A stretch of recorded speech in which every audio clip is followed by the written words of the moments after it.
जो कल का टेम्परेचर था वो फुलौदी वेस्ट राजस्थान में 50 डिग्री तक था। अगर हम राजस्थान की बात करें तो आने वाले 3-4 दिन ऑलमोस्ट ऐसे रहने वाले हैं। उसके लिए हमने अभी रेड अलर्ट दे रखा है।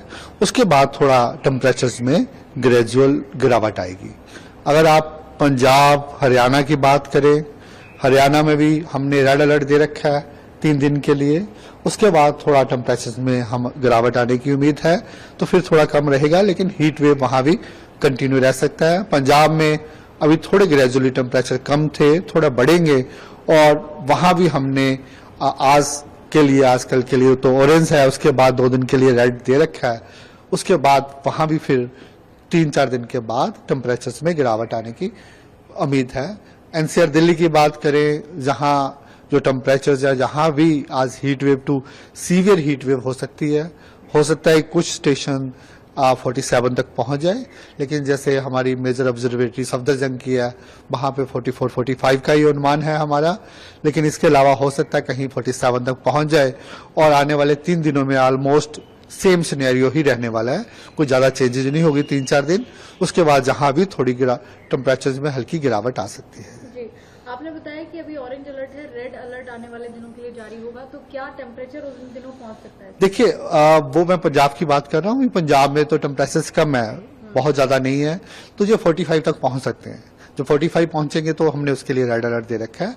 और बाकी राजस्थान की बात करें, जहां हरियाणा एनसीआर दिल्ली की बात करें, ऑलरेडी जो 45 क्रॉस हो चुके हैं काफी जगह टेम्परेचर्स, तो वहां ऑलरेडी रेड अलर्ट है हमारे आने वाले 3 दिनों के लिए।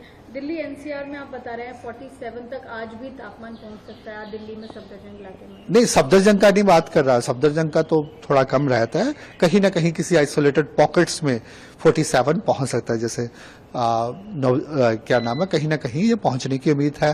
तो मेजरली जो हमारा सफदरजंग ऑब्जर्वेटरी है, इट विल बी अराउंड 44 और 45। सर, हम ये कह सकते हैं कि आज और कल ही सबसे गर्म दोपहर हो सकती है तापमान को लेकर? देखिए, वो तो कंटिन्यूस काफी दिनों से नॉर्थ वेस्ट इंडिया में वेदर एक्टिविटी ना होने से टेम्परेचर बढ़े हुए हैं।